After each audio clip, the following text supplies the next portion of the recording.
I have 7:30, so I will call the meeting to order. And Technology Hill is up first.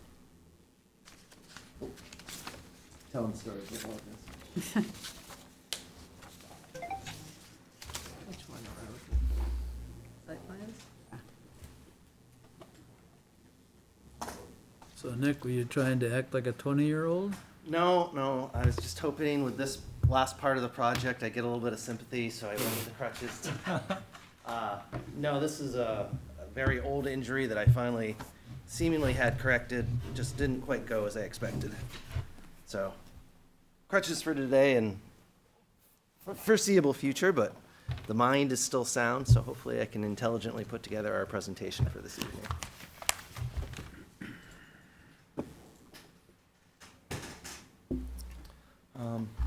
Would it be all possible to bring up that color graph? Oh, perfect. Do you know what page that is? That's a separate file. It is a separate file. Oh, It's Glenn. First one that comes up Should be at under the top. materials. on the I always materials. push the wrong thing. So that graphic does correspond directly to the site plans. There's no differentiation other than, in fact, some pops of color just so that we can better explain what's what. All right, so I'll get started. My name's Nick Golan. I'm a licensed engineer and principal with the firm TF Moran, here on behalf of the Village on Technology Hill, relative to this installment of our planned unit development, or PUD. As far as the packages that have been before you, we've had a few. Our infrastructure, our residential and leasing building, retail childcare, our first manufacturing offerings, which were the On Point and Spec 60 building, and now really what we are considering the crown jewel of the development in our Envision building. The Envision building is a 42-foot tall, approximately 237,000 square foot building. This is a two-story building. As you can see from the area that surrounds it, there is a fairly large parking lot that consists of approximately 700 spaces. Lighting within the parking lot and the areas around the building are all compliant with town regulations. These are LED dark sky compliant with those site lights at approximately 20 feet above finished grade. The darker gray elements that encircle portions of the perimeter of the project, those are retaining walls. Those retaining walls vary in height. They're as tall as 30 feet, directly behind the loading dock on the east side of the Envision building, and as short as about 3 feet as we look further south and southwest to the area of the expansion of the parking. What I think I'd like to do is really almost give a little bit of a landscape presentation to tell you how we've tried to incorporate this building to its surroundings as far as the transition from the built environment to the natural environment, and then field questions as necessary if that's appropriate. So starting to the left side of the page, that is Envision Drive. That provides our primary access to the Envision building. The first driveway that we come across is our employee parking entrance. That is framed with a lilac design of shrubs and bushes that then provides access as you work your way further into the employee parking area. I'll touch on that in just a moment, but as we continue northeast up the page, this is our visitor's entrance. There you'll find a flag pole bank with waves of flowering shrubs. This is mixed with ornamental grasses and lower evergreen ground cover that allows you to focus the view directly towards the visitor's entry and the building entrance. Now, directly to, we'll say, the southwest of that, you can see an area that very much resembles the perimeter of the project. This is approximately half-acre area, existing mature forest that will be retained as part of this project. There is a wetland area that's less than a half acre. It's approximately a quarter acre that is centrally located within that area. A lot of the narratives that we're focused on in prior installments of the project, we're trying to maintain as appropriate buffers as possible to existing wetlands. This wetland sits down about 10 feet vertically from the finished floor elevation of our building. By the token of that and the grading that we provided and the applicant's desire to have as smooth a transition with the vegetated plantings that we have as possible, it provides us the opportunity to retain this area. So this existing forest pocket consists of maple, oak, as well as sassafras, so it does provide a nice overstory so that, that understory that remains as far as the wetlands should be able to continue to function as it does today. Another element that we had discussed in prior iterations of the project are wildlife passage. At the northwest quadrant of that existing forested area, we do have a proposed wildlife crossing that would allow for our smaller invertebrate creatures to be able to pass underneath our access road to wetlands that are located beyond to the northwest. Now, it's an important element also in that that is our primary critter corridor. The only element that would otherwise prevent critters from moving along the northerly side of the property is our roadway crossing for Insight Way, but that consists of a 14-foot tall bridge. So even our larger mammals have the ability to pass through there. So that it does effectively provide the opportunity to provide that interconnection of that existing wetland to the area at the perimeter of the project so that those smaller mammals and amphibians have the opportunity to pass. Now, no, it is not an acre, it's not 2 acres, it's not 3. In an ideal world, that would probably be even a larger area that protects that wetland. We did have to balance the needs of the development with the needs of the environment, so we end up with an area that's approximately half an acre, but that would allow us to continue to protect that area. And I should have mentioned at the opening that there are no wetland impacts that are associated with this portion of the project. The only wetlands that were actually impacted was that 900 square feet of man-made wetlands to make way for a circular route for access as part of our residential project. So we've talked a little bit, that's our visitor entrance, how that frames up the visitor's entrance. Talked about that mature pocket that would remain. Another part we're kind of psyched about is the area immediately to the east of that. Here we have 3 different varieties of apple tree. So what we've done is actually incorporated our own apple orchard. Pays a little homage to Londonderry as a whole, and also provides just an exciting opportunity for the owner to give back to his employees. They can have events out in the orchard, which I think is just it's a tremendous idea and ties out well with the community at large. So what we've done, because dropping an apple orchard in the middle of a site maybe perhaps would be ill-planned otherwise, but what we've done is we framed that to the west with native azaleas and evergreens, kind of soften that edge, and then provide a smoother transition to that forest area that would remain. Working our way further south, we can see this is our employee entrance. So the southwest quadrant of the building, you can see where there's that gray rectangular area. That is our employee entrance. What we see here is really a park-like setting. We have the curvilinear patio located immediately to the east.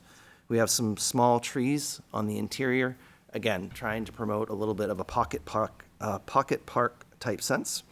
Then it transitions to medium to large shade trees with shrubs, shrub massings to create space, separating from the parking lot. In that the idea is this is going to be an exterior space that is used frequently. We didn't want it to have the feeling of the equivalency of putting some tables outside your restaurant on the main road and saying, all right, that's your area to eat outside. This does provide a more enhanced, enclosed area that we think that the employees will really enjoy using. Now, the landscape selections provided in this area as well as across this portion of the project are purposeful. They have varying silhouettes and textures, as well as a cross-section of fall colors from brilliant red to orange and yellow. And by those silhouettes, I mean we have our triangular structures are more evergreen, the circular versions, which are more of the tupelos, ovalesque, which are the oak and maples, and then the umbrella, which is the elm tree that we saw at the main entrances to the facility, both at Akira Way and Kitty Hawk Landing. So again, trying to tie together this project as a whole. Now, the building itself has a little bit of a different feel than the other buildings in that this is a sleeker design. It's intended to represent the high-tech nature of the work and manufacturing that takes place within the building. But we saw it instead of through architecture of the buildings to tie it to the remainder of the development to seek to do so as part of our landscape design. Transitioning from the landscape discussion, you'll notice that there are areas within the parking lot that have nice islands where we've provided smaller flowering trees. In areas, you see that those do not exist. Those are primarily because those are subsurface stormwater areas. Those are areas where we put tanks or chambered systems below the pavement to provide the opportunity for stormwater to attenuate, seep into the ground, and for the excess stormwater to be able to discharge along existing flow courses. I believe we have provided enough landscape islands to be consistent with the requirements of the PUD. And otherwise, the only other reason why you don't see more islands is just other subsurface utilities, whether it's water, gas, sewer, or otherwise. But when we look at this project in totality, we see a lot of green.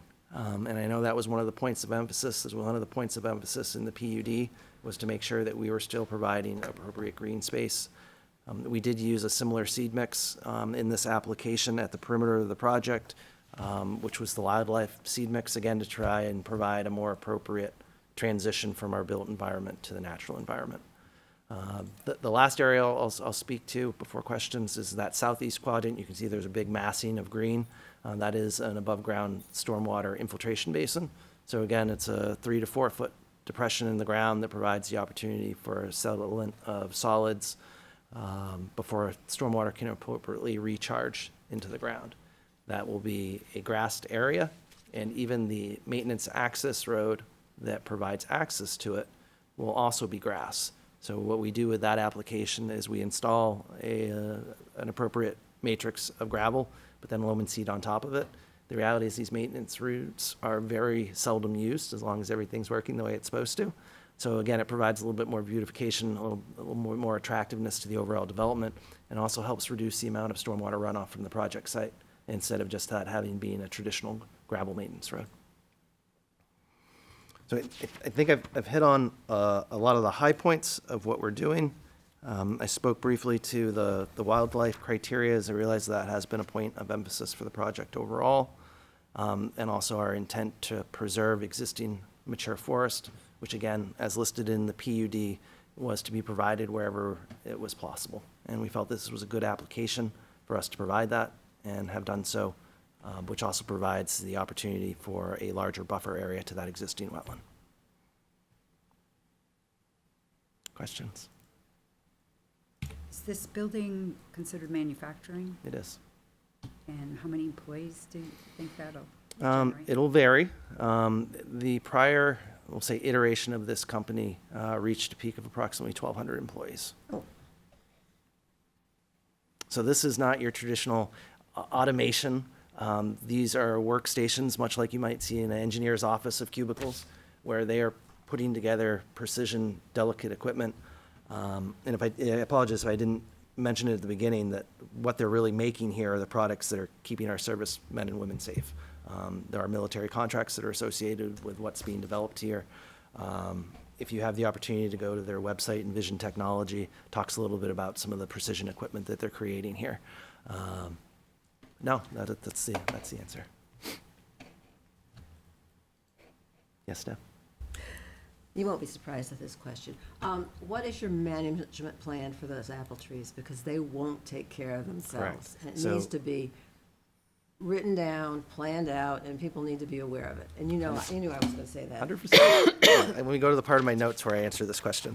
No, P&L Landscaping has been engaged to be our landscape provider for this project.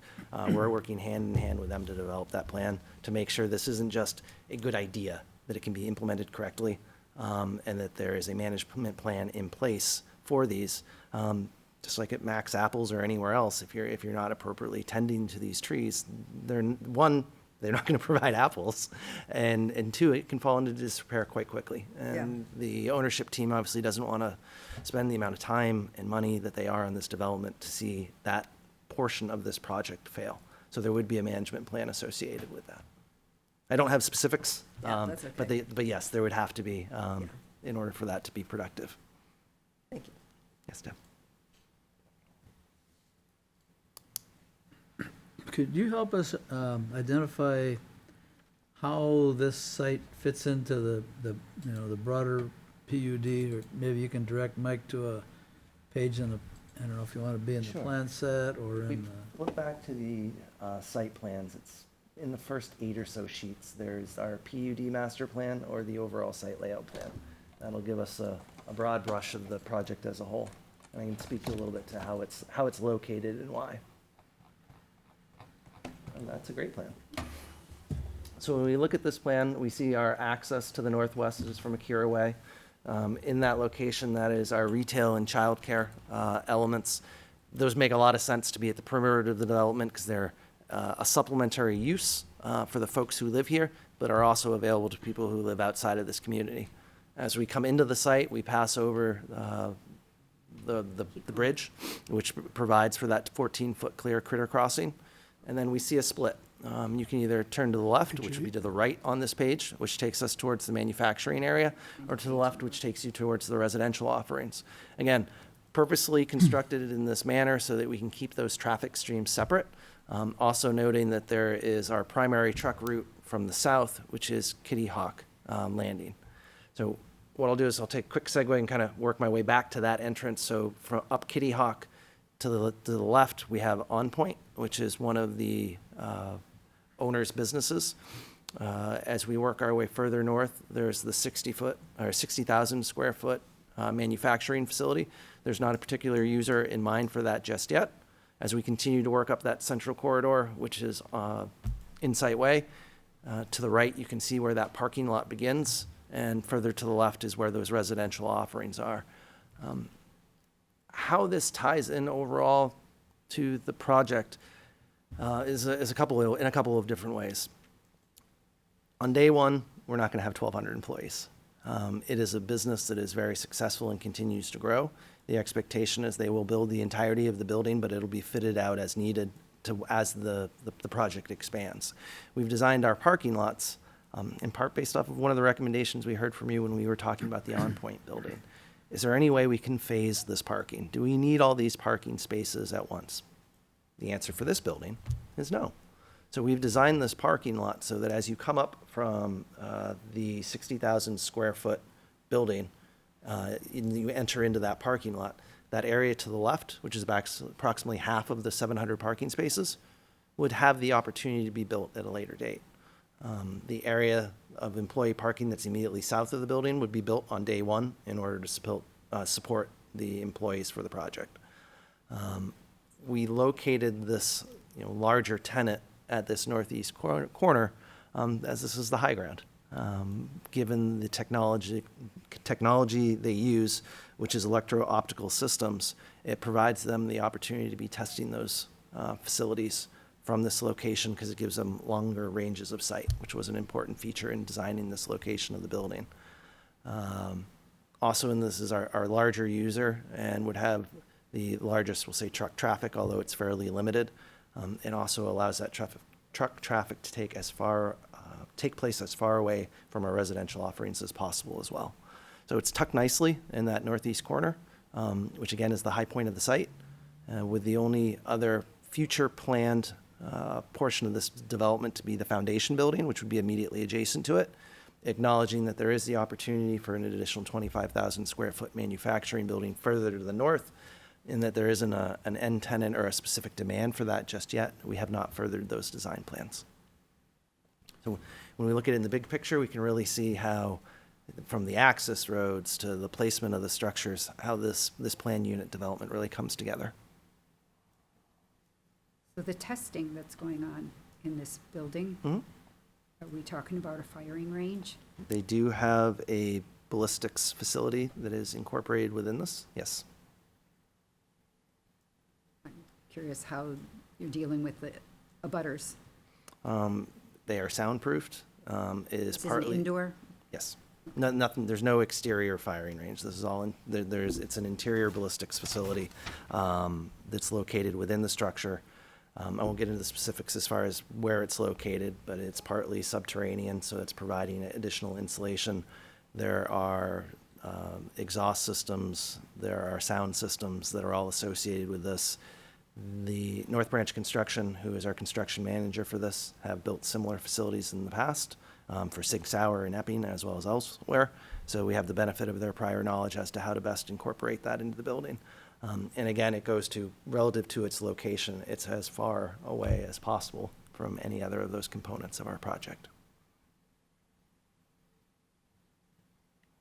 Do the parking requirements apply to the PUD as a whole, Or are you required to meet the parking requirements for each of the facilities, you know, It's for each of the, residential? it's for each of the uses. So much like the current zoning ordinance prescribes X amount of, for X square feet of retail, you need to have X amount of parking.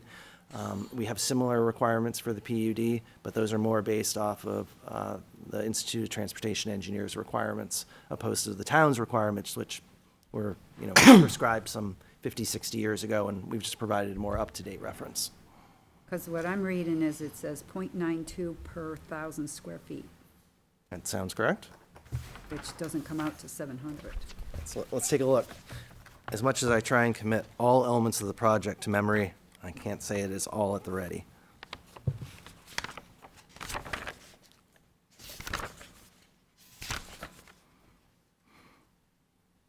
Yep, so 0.92 spaces per 1,000 square feet. So that is a minimum requirement of 220 spaces. Now, I mentioned we have exceedingly more than that, approximately 700. This is based off of the applicant's prior business, and that he is expecting to have more employees at this point. That is, if it's upwards of 1,200 employees, a parking area of 700 spaces allows for the opportunity for the shift change that we have and to meet the program's needs.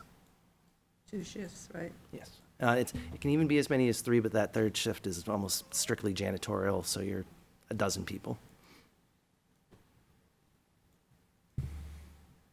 So I guess I don't understand why, if we have parking standards written. Why the differential? Why are we so extremely over it? Especially in a development where people are supposedly living here. Yep. And should be walking to work. In a perfect world, yes. There would be fewer and fewer parking spaces. What we've That's a achieved. lot of, that's a lot of parking. What we've achieved with the secondary parking spaces, which are to the west of the building, also provides for overflow parking for the residential uses. So those residential uses, if I recall right, that was at like a 1-to-1 or 1.5-to-1 per unit. Doesn't really afford for visitor parking to a great extent. So that more westerly parking lot, which is for Envision, also provides that opportunity for overflow for our residential uses. We have thought about this in the aggregate so that the parking as a whole can meet the development's needs. As the development's needs will shift with parking over time, there's also the need for snow storage. So a portion of that would be afforded to be kept in that westerly parking lot during the winter to make sure that we have appropriate areas for snow to be stored. Although I should note that the majority of that snow is all intended to be within really that long central green that's located center to the project. So understood as to the question of if your regulations that you wrote say you only need 212 parking spaces, why do we have 700? That's based off the future growth of the project and the long-term parking needs that the owner has identified. So there's nothing that holds you to your regulations that you wrote. There's nothing holding us to providing more parking. We cannot provide less parking. Have you looked at alternative commuting means, van pools, you know, a bus that runs a shuttle from the residential area to the factory? It seems ideal. You gotta work in shifts. Pretty much everybody comes and goes at the same time. That is not something that we've evaluated. I can bring that up to the ownership team.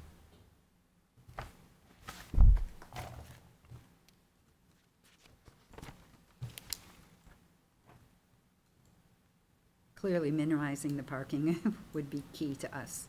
I understand.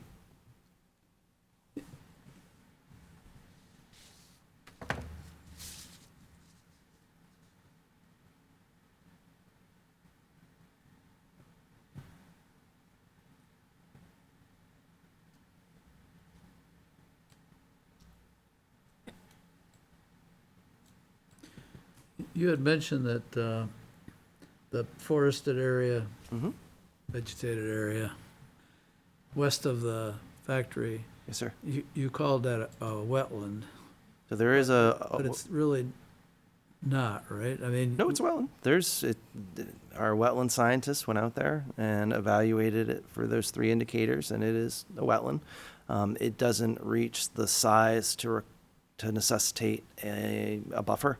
And as you know, our PUD does exclude that. It's only for buildings, does that requirement be tripped for a conditional use permit. But if we could, is it possible to zoom into the area of the Envision building just a little bit? Yeah, there's PDFs always get me trying to switch between different things. Back one, there we go. So in a lot of cases, we have much more than 50 feet of buffer area. In the area that we are regrading around that wetland, we're not directing necessarily stormwater to that location. It would be allowed through natural infiltration. And that area to the east of that wetland is an apple orchard. The area to the north of it is landscaped. And the area to the southeast of it is also landscaped. So it's not necessarily that we're replacing that buffer with hardscape. It's just in order to tie out our grades, you'll see a slope. And in the cases where we do have that slope, our landscape architecture department has designed appropriate landscape plantings. Yes, Deb? I was gonna ask you if there was a way to make a short walkway through there, but it looks like the wetland's pretty much down the center of it. So Because I was thinking about, this whole thing about getting out and getting fresh air at Yeah. lunch and, stuff like that. That's getting to be a big deal in places. So at the southern portion of that wetland, you can see where it really necks down, gets very thin. I'm really glad Ken's not here tonight because he'd say, Nick, that's what I've been asking for. Like we're working towards whether or not there can be a walking element that bisects that area. As long as we're not impacting the wetland itself and we're spanning in its entirety, there's no permitting implications. There need to be no permitting implications through the town as well. So those are some of the additional elements of the project we look to see as this project actually gets constructed. Icing on the cake. We want to see where are people walking and how can we then follow that routine. I'm not sure if I've had a lot of projects where we've tried to prescribe, all right, this is where your off the beaten path walking trail is going to be, and then walk right next to it, and they won't use it. So they end up going and spending this money to install something only to see that the human brain wanted to work a little bit differently and decided there'd be a different route. So our expectation is that those walking trails will really be more organic. We'll see how the areas are being used, and then we'll be able to incorporate those elements to the project thereafter. So you mentioned that wetland is sort of part of the wildlife corridor scheme that you're trying to follow, Yes, sir. but if it's,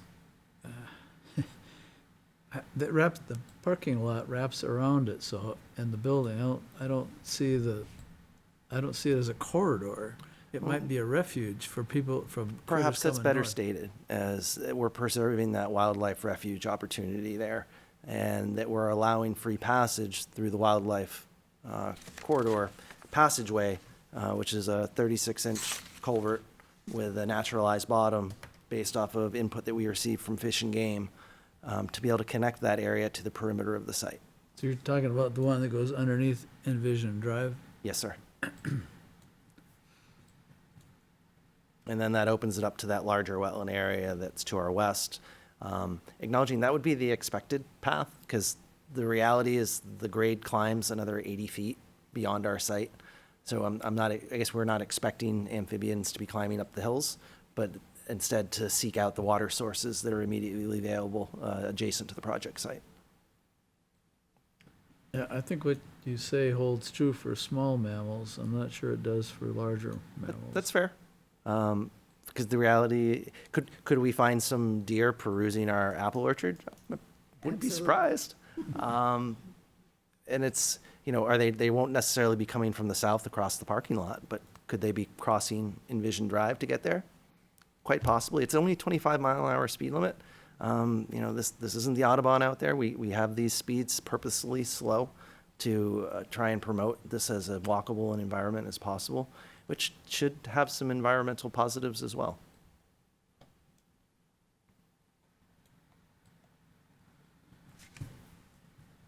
What's the, I didn't bring my glasses tonight. It's okay. I'll What's be your eyes. What's the area starting from the northwest corner of that wetland, on the other side of Envision Drive, loops around like like a letter C. Sure, so that's the paper street. There's an existing woods road there that follows the existing water line for Manchester Waterworks. There are no improvements that are proposed in that location at this time. If we were to try and incorporate something there, we'd have to look to incorporate an additional wildlife passage to try and provide that connectivity. Right now, there's no development proposed in that location, so that is just a 12-foot wide kind of earthen gravel road that Manchester Waterworks uses in order to access their water line, but the town does hold a paper street there. So if we were ever to look to develop that, we'd be working with the town to relocate that. Could you remind us what's, you're zoomed in, right, Mike? I can zoom in more. No. I am zoomed in, yeah. Let's zoom out a little bit out so we can see what's south of the big parking lot. Okay.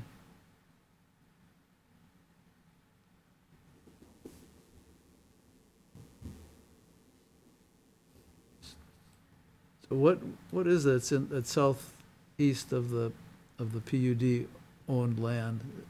Is that,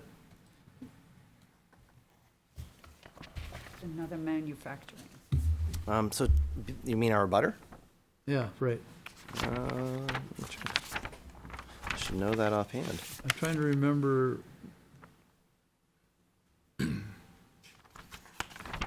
It's like, what's the,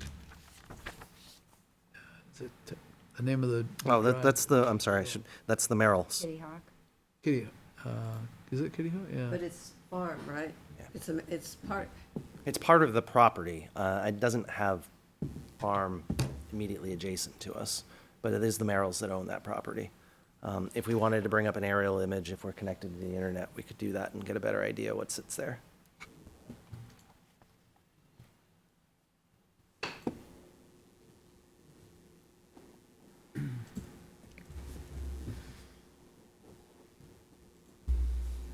I'm curious how close that is, since Mike mentioned it, to, So it's What- undeveloped. Yeah, right. You can see the farmlands for the Merrills that are further to the south and southeast. But there is a pretty substantial forested area that'll remain between the development and those areas. And a pretty sizable hill, isn't it? yes. Yeah, it Well, is. that's always been, like the Merrills, it's kind of a traditional climb kind of thing. It's one of the highest points in London. And now, Mike, if you could just zoom out enough to get, okay. See, Mike, I'm thinking that, Mike Spells, I'm thinking there's more of a corridor there if that land is not developed than, Of course. So the corridor, most of it on the Fish and Game map is up here, and it comes in this way. And then it goes down like this, so you can Yeah. just imagine it. So, we don't, this is conserved now. This piece, we hope, is gonna not be disturbed. What we're talking about is this area in here. And what would be ideal is to allow this corridor to continue through here. And that would mean giving up some parking spots in the mega parking area. But I think there's spots to be given up. Well, So I think we could solve two problems at once. We could restore the corridor, and we can reduce the number of the amount of impervious surface that is, caused by the parking area. the only thing I'd say to that, sir, is for 1,200 employees, 700 parking spots sounds more like the bare minimum, not the maximum. Understood as to the parking calculations and what they prescribe. And for some of the other types of developments, or other buildings within this development, that parking calculation applies, and it makes sense.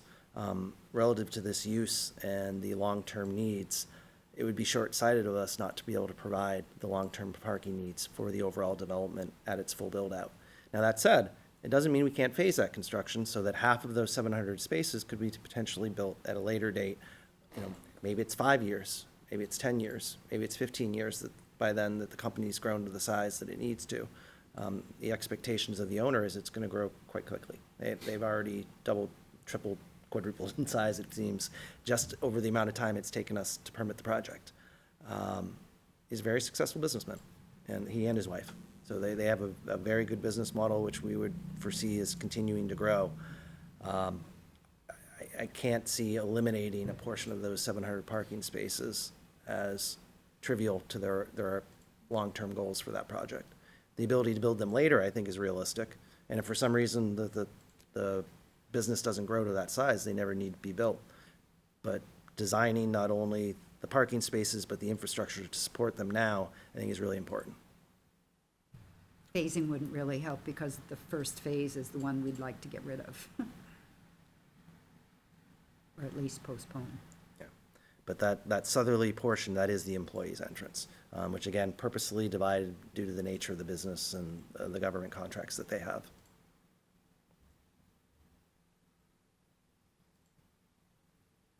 Of course, if you're enormously successful at establishing the shuttle bus to the residential area and the van pools for your employees,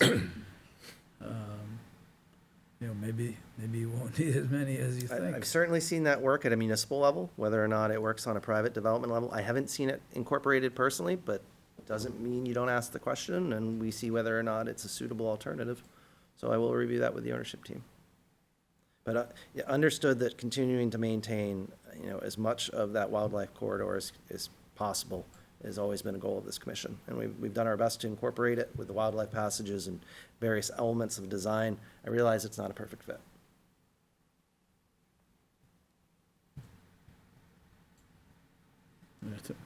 To me, it's a hard break, either we're gonna do this or we're not.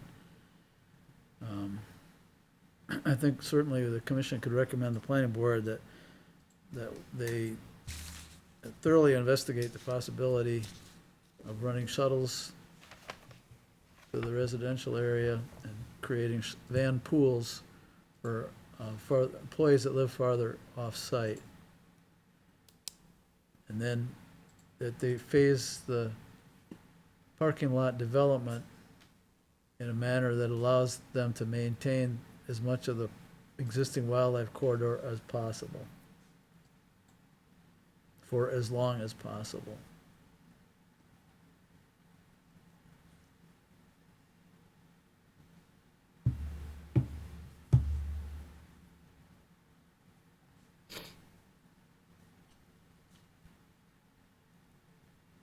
Understood. And could there be some sort of incentive to get people to carpool? I would assume so. I can't say that, I haven't thought about being, it. being a small business owner, I know that's not something that we've necessarily ever tried to incorporate. TF Moran's about 75 some odd people. I think 20 years ago, we saw a lot of it. I don't know why it went away. Yeah. Yeah, I do. That's what I was thinking of. It did seem to just Maybe stop. it's more urban areas now? No? Whether it's concerns with COVID or personal space or otherwise, well, shoot, just even from a microcosm of how often do you see coworkers go out after work? It's just that dynamic is really absent in our society in a lot of ways. Not to make a big socioeconomic speech, but it's the reality. People want their own space. And if employers want the best people, they do need to see what those folks are also looking for and create a safe space and environment for them to work that they feel comfortable in. And telling people, well, you've got to ride to work with Bill and Ted, and it doesn't turn out to be an excellent adventure, that's just not fair to the employee. But acknowledged that is a desirable aspect. So it's certainly something we can review with the ownership team. And if there's an opportunity to incorporate it and it provides a benefit to that employee too, then everybody Yeah. wins. You need that. It never hurts to ask the question. It's just whether or not operationally, facilities-wise, can it really be incorporated? But it's something we can definitely further evaluate. So in the interest of full disclosure, when I was managing electro-optical sensor development programs at Raytheon, Envision ripped off a lot of good guys. And I just wanted the record to reflect that they were good friends of mine, and I very much was happy to see them advance their careers. and I do not hold a grudge against them. And I still would like to see that wildlife corridor. I appreciate the honesty, and at the same time, whether it's an employee, a friend, or otherwise, they always have to advocate for what's best for them and their families, and sometimes that's making a career change. And maybe there's a small part of me, and certainly of the ownership team that looks at it and says, that means they got the right people, because there's someone right now speaking essentially on their behalf that, hey, you got the good ones. And that means they're running a successful business model. They're creating that right opportunities for their employees. But thank you for sharing that. Anybody else? Okay. Okay. Thank you as always for your time. It may be a little while till you see me next.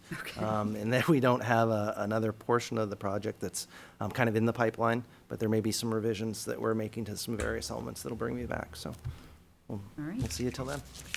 Thank you. So when does groundbreaking start on this? We are Well into it. We are I- hoping to have our bridge operational, I think, the second week in November. Oh, wow. Residential offerings are well under construction vertically.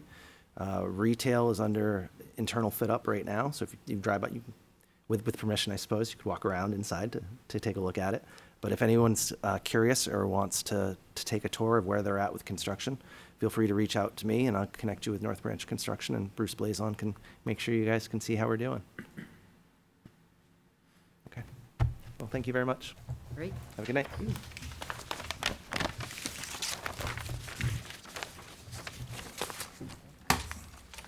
All right, old business week.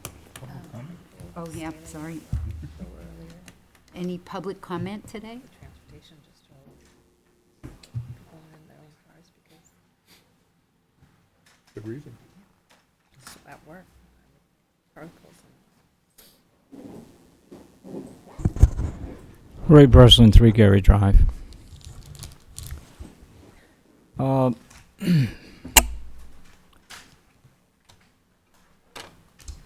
Is this, I got here a little late, is this building that they're proposing along with the parking an additional, or was this part of the original?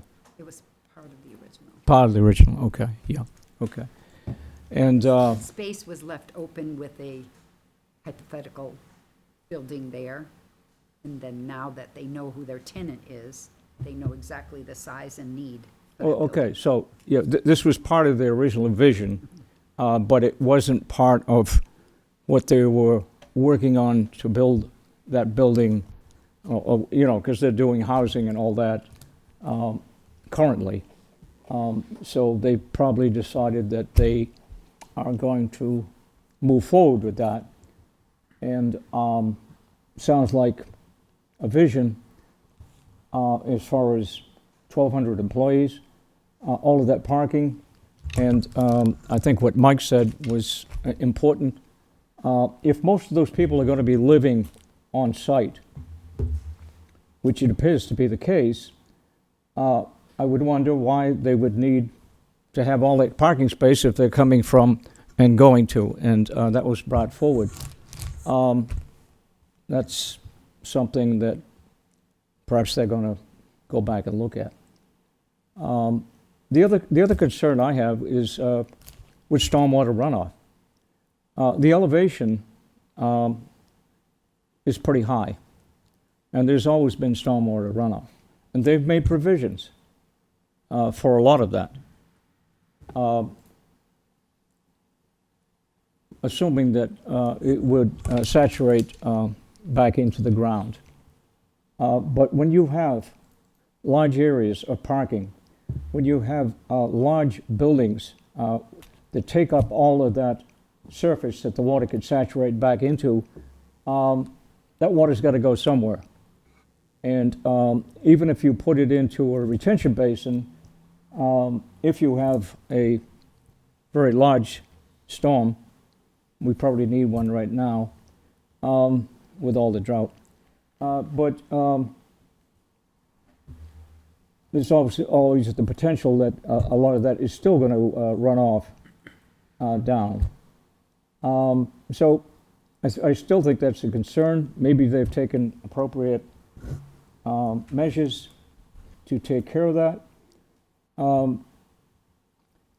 The other thing I look at is, it sounds like most of this is going to be government contract work, okay? Which is fine. But I have to wonder whether at some point this is going to be a gated situation. Particularly if they're doing government work in this day and age, that always has to be a concern with all the people that do bad things. So I don't want to find fault with the project, but I think there are some concerns and questions, and I appreciate what you folks are doing to keep on top of it. Now the other thing is fire protection. I don't know what arrangements you had for these housing buildings, which look like they're 3-4 stories high. Do we know whether they're going to have fire protection in those buildings? In other words, usually, look, I used to work in the field. I worked on generators and emergency fire pumps. At least in Massachusetts, if you have a building that's 4 stories high, or even 3 stories high, they're looking to have booster fire pumps in the buildings, or maybe it can be shared with a couple of buildings, but a lot of times the fire pressure can be low for sprinkler systems, and you need boosters. I wonder whether they have provided for that. And, Ray? yep, I'm taking up too much time, I'm sorry. No, just a request.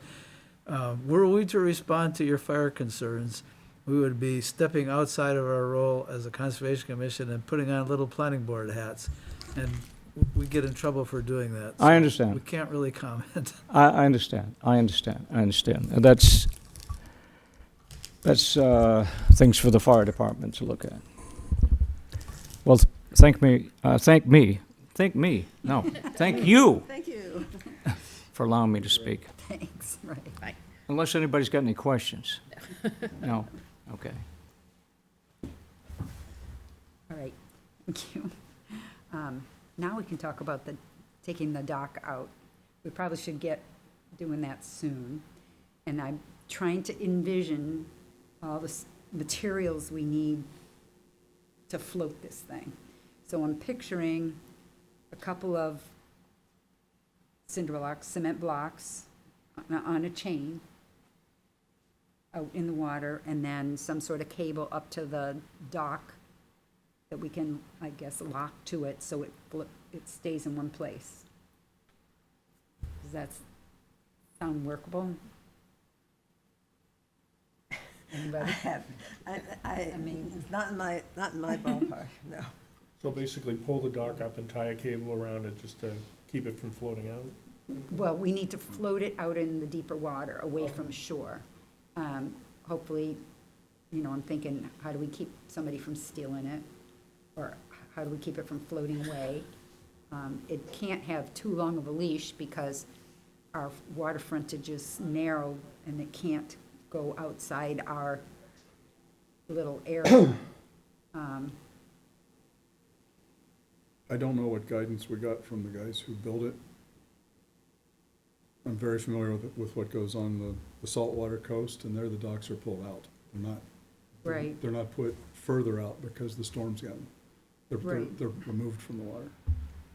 Yeah, I don't think we have to worry about storm surges or anything, You have but to worry about ice. ice is why we have to take the posts out, because it'll just smash, it'll bend them right over. Yep. But the thing that we learned this summer is that the level of that pond that lake varies substantially, so whatever we do has to have at least some slack to allow for rising water so it doesn't sink the thing. I don't know. We need two lines so it doesn't go one way or the other?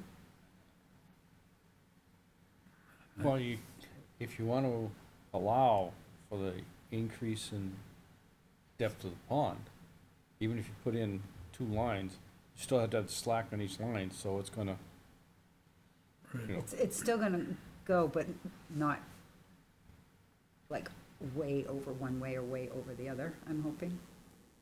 So what are you trying to do? Just keep it going up and down?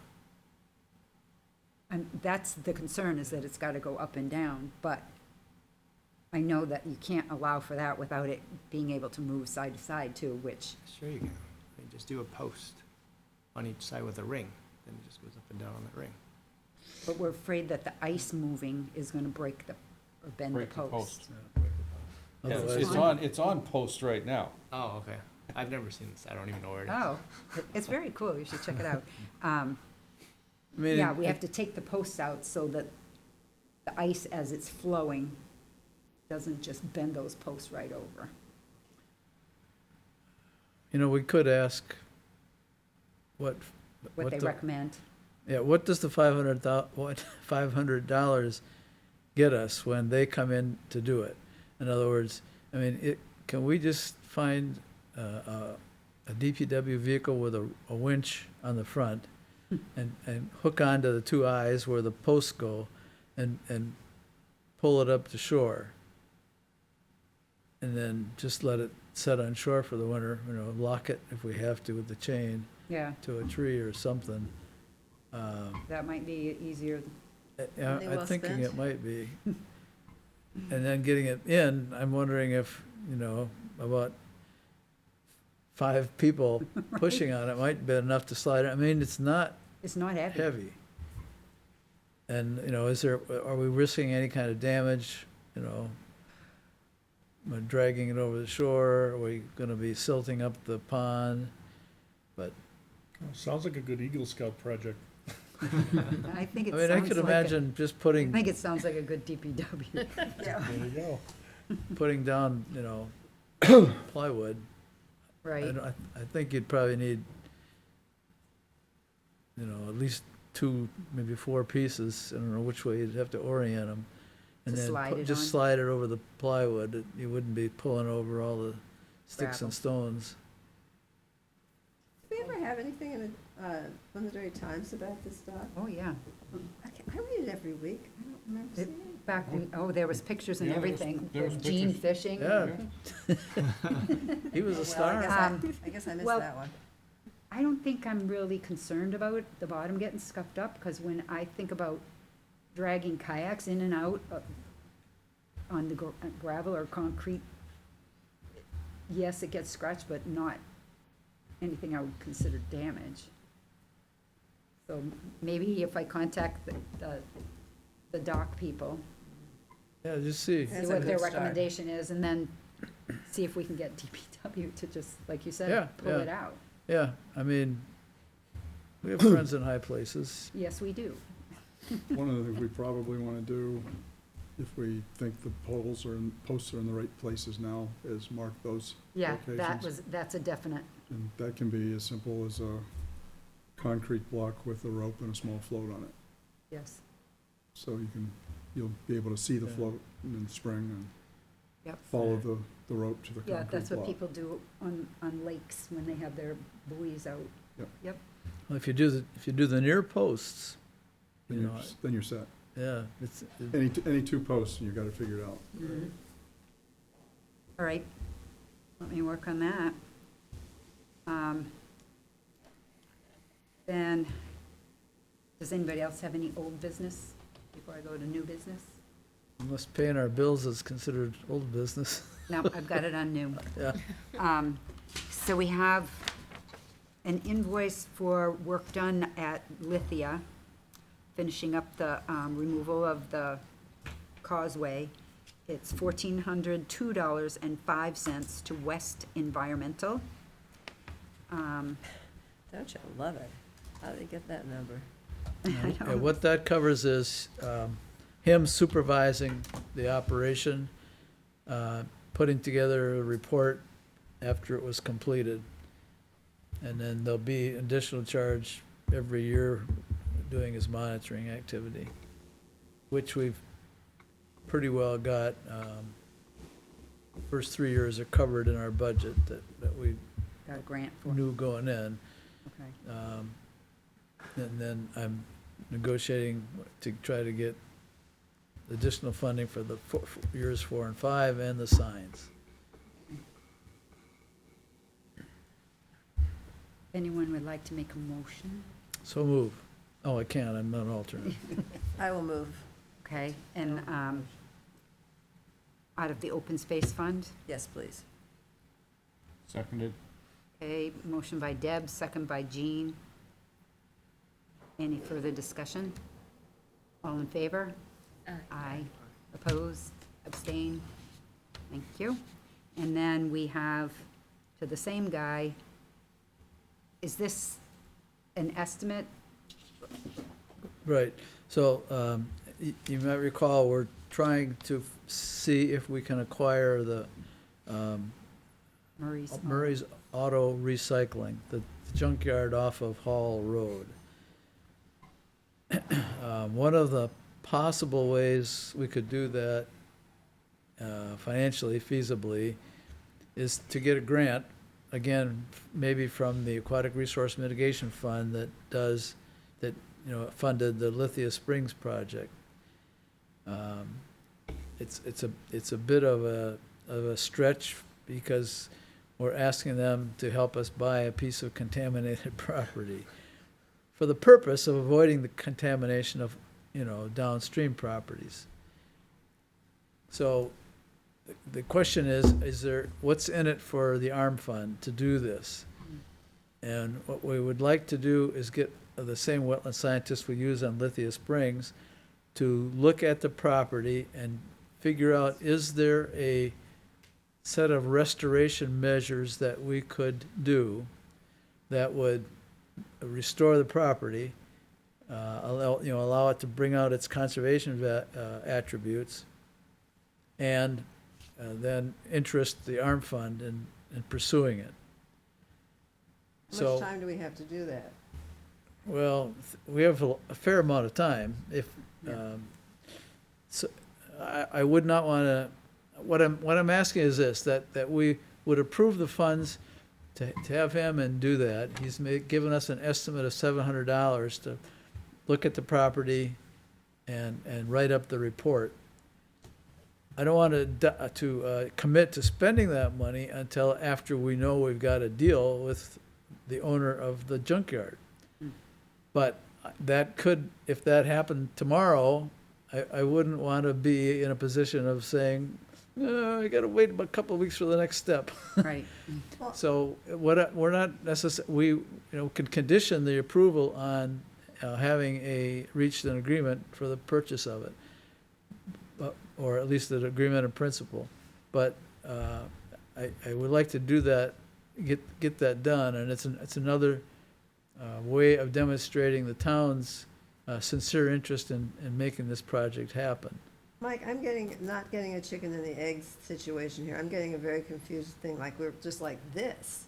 If we do one, we can't do, we have to do one to do one, to do the other one, or we have to do the other one to do the first one. I'm also confused by what you're confused about. Well, it doesn't seem like, I think Mike is just saying, like, if we buy it, We- then we do the study for $700. Otherwise, we don't spend the $700. No, No, that's he's not not. right. it's not. Yeah, I'm trying to use that consultant to figure out whether we have a competitive project to compete for ARM funding. Why do we have to do that? I mean, why can't we just do the research at $700? But it's important to know that answer. Oh, absolutely. So I don't understand how we have to negotiate with Murray's and then maybe,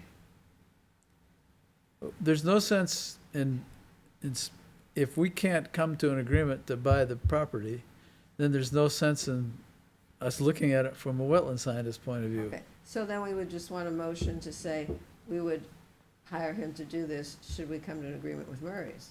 Exactly. Okay, I didn't. That's what he was trying to say. I didn't get that, though, at the beginning. That's okay, it's me. At least Jim got it. Okay, I'm with you.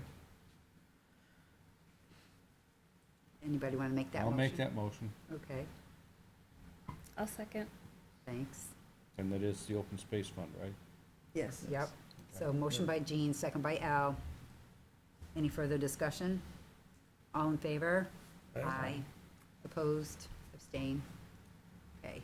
Thank you. And then, I know Bob and Leo and who else have terms expiring? Does- Like, no? I think I do. Do you? Did you get an email from Kirsten? Would it have been regular email? Yeah, I can't remember. I mean, I had to fill out the form for re-upping, Okay, and I think they sent it to my utility committee hat on, but I just put the other one in too, because I'm pretty sure it was expiring as well. okay. So that's Did probably you why I send didn't get in a second one. Your renewal? Me? Yes, No, I haven't yet. okay, I'm debating. just do it. Now, this is on Tuesdays and the kids have activities on Oh. Tuesdays. I hear you. Bring the kids, Leo. Okay. Yeah, yeah, teach them about conservation. Tell them free eggs. She reminds me, I got some cartons in the car. Yeah, we all. All right, well, Okay. I don't recall what the deadline was, but I know Bob's. It's not right away. Okay. There's a little bit of time. I don't remember either. It's Yeah. still October. Sometimes what it had to deal with is like the 20th of December. Yeah. Well, yes, and I know it was just posted, Yeah, it's on this council's agenda right, well, of future meetings. So, and I think it's the third one, so there's the one this coming Monday, and then it's 2 weeks from that. but there's, you know how the town sends out notices? There's a notice of board positions available, just Right. came out either today or yesterday. It probably is today because yesterday was a holiday. So it just came out, The term expires 12/31, but right. I don't know how early they want to decide things. Yes. They usually wait till December. Mine 2 said years to November life. 7th. I'm up the end of this year too. Oh, okay, so you're the third. Yeah, the email was David, Bob, and Leo. Okay, Uh, all right. Or me. Nope, you and I are on the same So, one. Mike, I'm not expiring? That's not what, Oh, the yeah. email didn't mention you. Oh. Yeah, So yes, it does.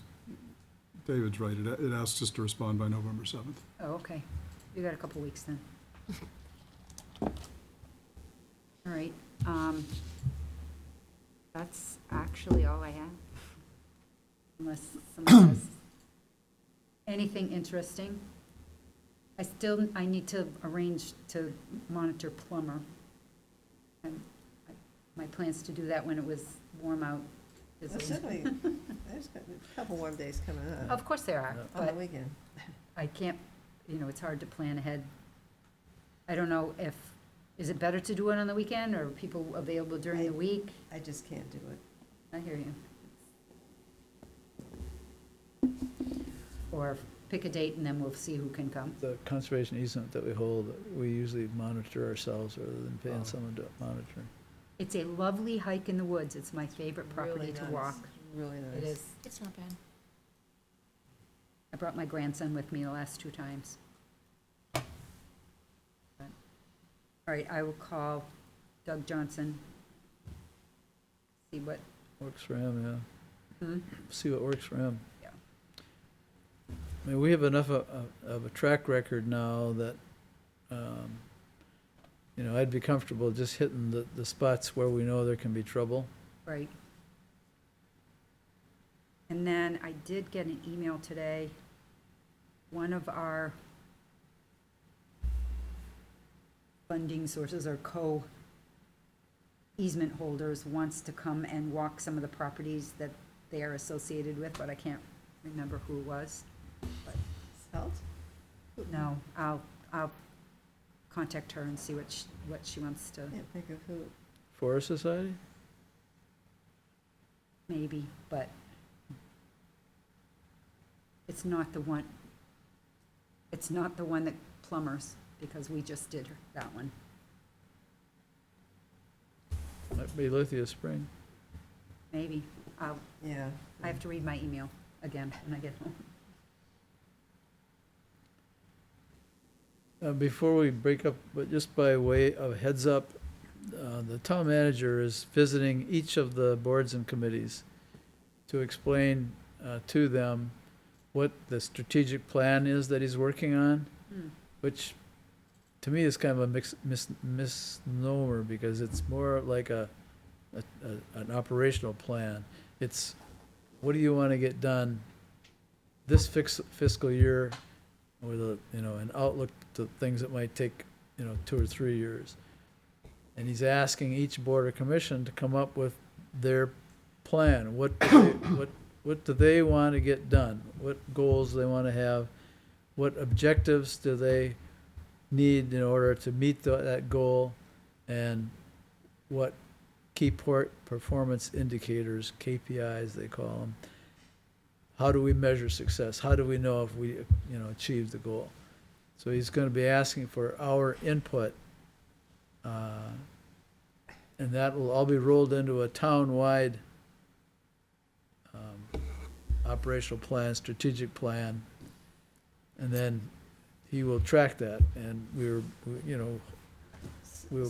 need to hold ourselves accountable to what the So I don't know if this indicators is are.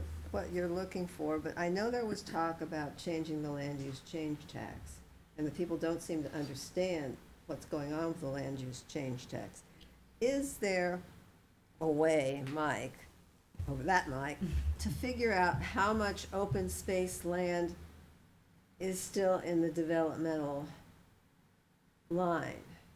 A lot of it's gone, because that was land that was being used, farming, agriculture, apples agriculture, trees, and those people have either, we've put a lot into conservation, or they've sold it, and it's not there available anymore. So we may be fighting over something that's not really going to be helping us financially in the long run. And if we could get a handle on how much land is still in current use in town, would be an interesting answer.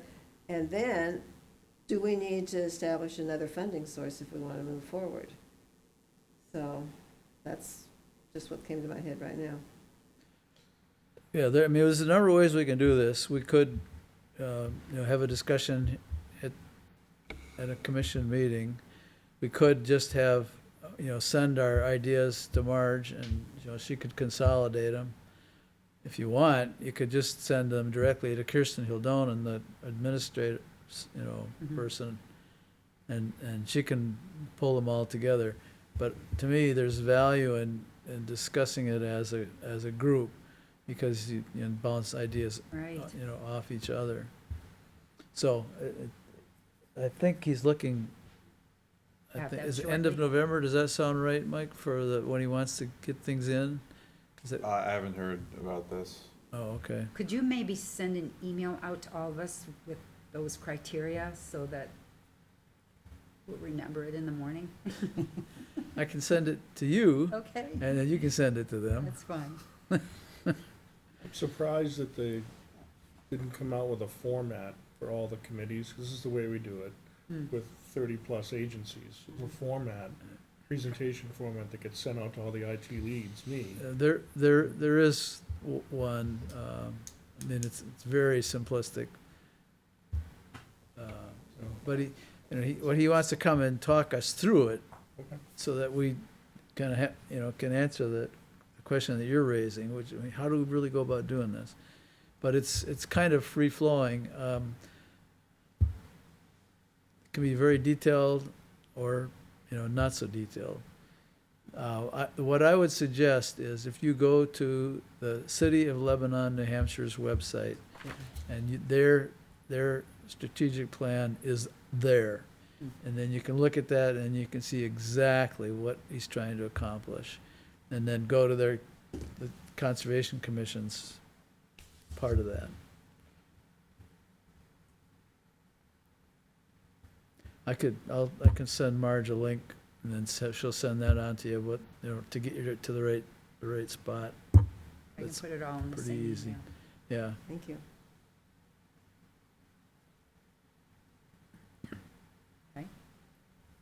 Anything else? Minutes?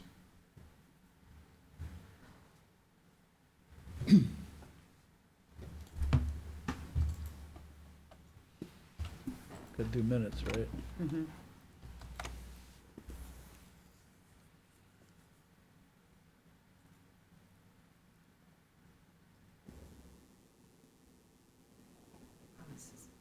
Octopus.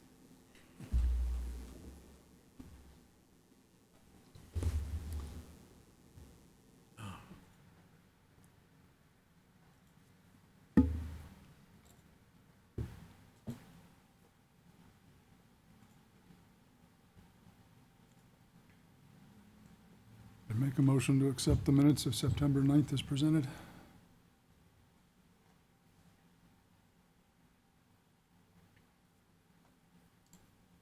everybody shy? I wasn't here, so I don't know if I can, a second or not. Yeah, well, L just did. Oh, okay, good. Okay, so motion by Bob, second by L. Any further discussion? All in favor? Aye. Did I miss something? No, I'm gonna abstain, because I Oh. wasn't here. Same, abstain. Oh my gosh, that's why you were so surprised this week with us. I have to abstain also. I wasn't here. Oh, Says yeah, you- because says you we were had here. just hardly anyone, didn't we? Yeah. So Wait a how minute. many, okay, When, how many approved? September 9th, this was like Yeah, a I- month ago. yeah, I know, I didn't come because that was one of the, my cat home. Yeah, I didn't know, want to right? abandon my cat So- the first day. Well, then that's, I was here. An Okay. E, L, so it's a mistake. It says Marge was here, and that should be corrected. Deb, Deb, Oh, March was here. yeah, Marge was here. Deb, okay, it's fine. okay. So, I think we all how need many to go people home. are, I was here. yep, I was here. okay, L, Bob, me, Leo, yeah, right.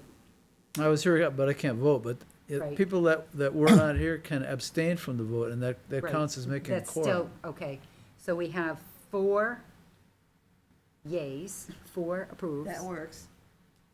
And how many abstains? See, 1, 2, 3, Looks 3 like 3 abstains. and as of 7, that's our, So that's, So we're there. we're there. that's Dave, Deb, and Jean abstain. So, motion passes. Yeah. That was the hardest we've ever had. I think we had just met core that day. We're like, I know, we just barely made it.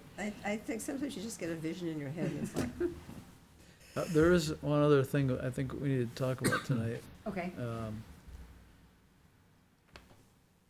But Marge and I spent some time with the town manager today and tried to give him a feel for the discrepancy we have between the number of potential projects that we are facing. The ones that are in the public domain include Murray's Junkyard,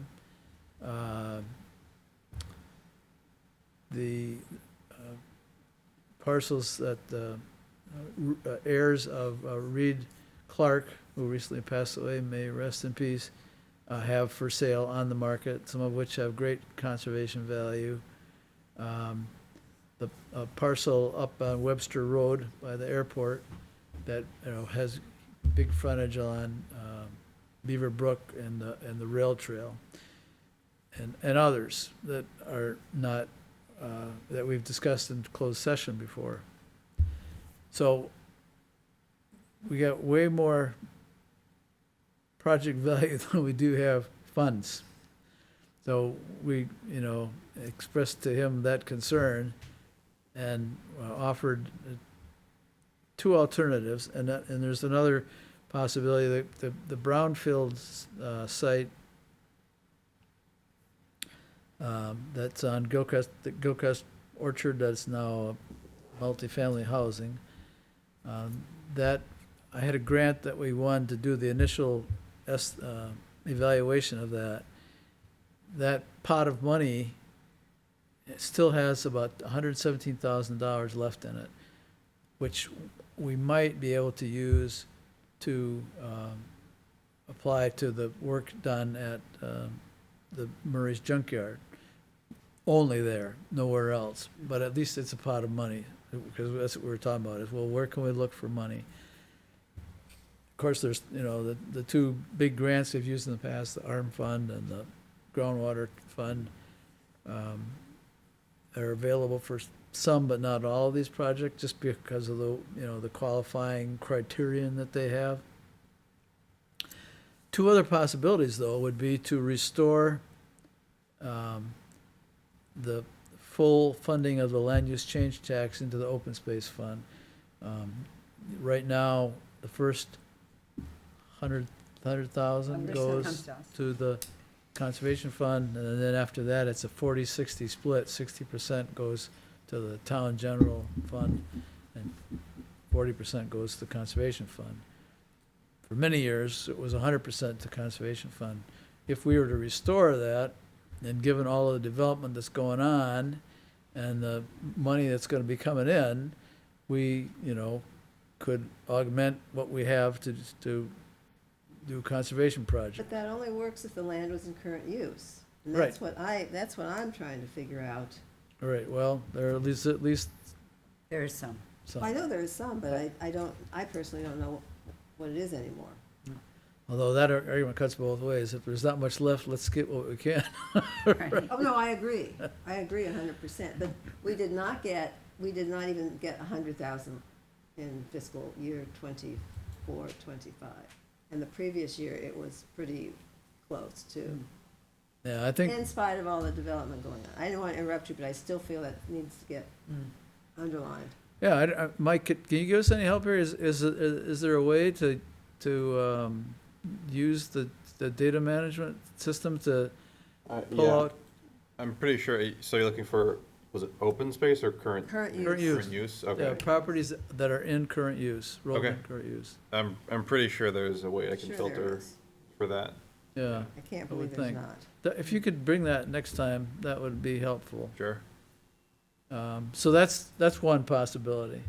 The other possibility is, when the Gilchrist Orchard was put under a conservation easement, we paid $1.3 million for that easement.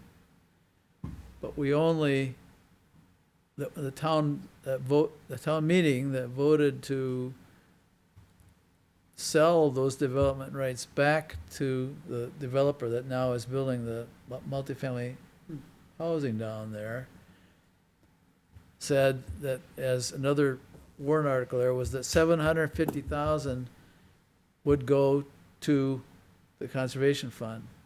So there's a remainder of $700,000, $1.3 million minus $750, that's just sitting in the undesignated fund balance. It has to be, in order to be spent, it'll have to be appropriated. So there'll have to be probably a town meeting vote to appropriate it. So those are two possibilities, two sort of opportunities to fund open space. Now, you should be aware that in both cases, there are other uses for that money. I mean, perfectly good things like, you know, expanding the water system to deal with PFAS and, you know, bringing the fire department up to full strength, et cetera, et cetera, et cetera. But since our job is to look out for our natural resources, it might make sense for us to ask the town council to sponsor warrant articles for those two measures. And what I'm looking for is a feel from the commission as to whether they think that would be worth pursuing.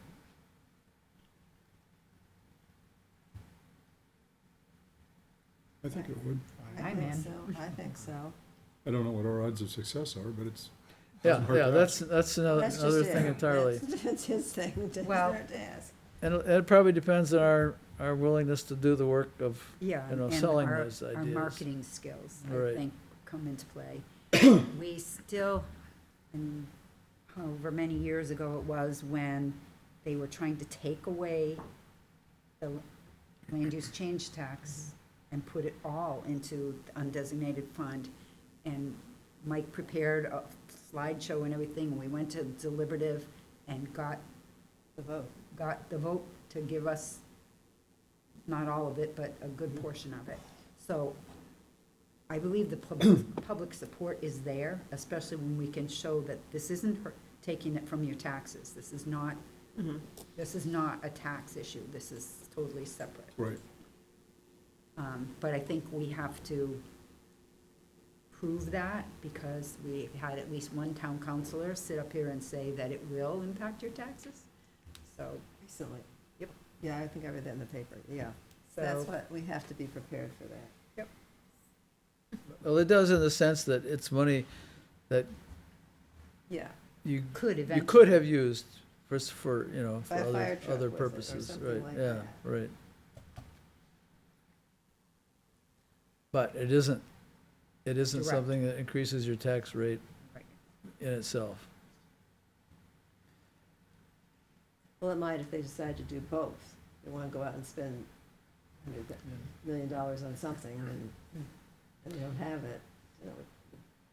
And I suspect there's even more support for recovering the full value that we paid for that I- Gilchrist Orchard property.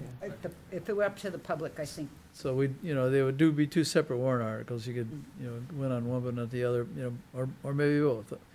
But it seems to me, right now, there's a strong feeling in the community that we're overdeveloped. So if that's the way you feel, here's an opportunity to do something about that.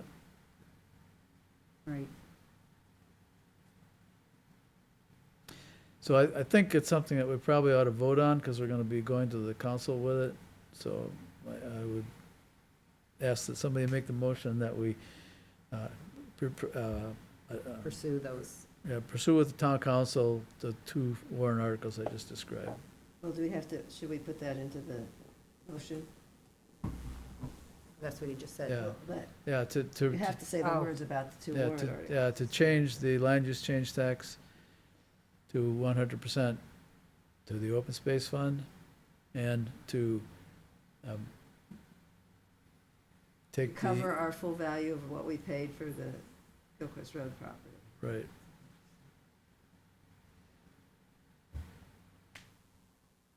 And you'd be basically moving it from the undesignated fund balance into the open space fund.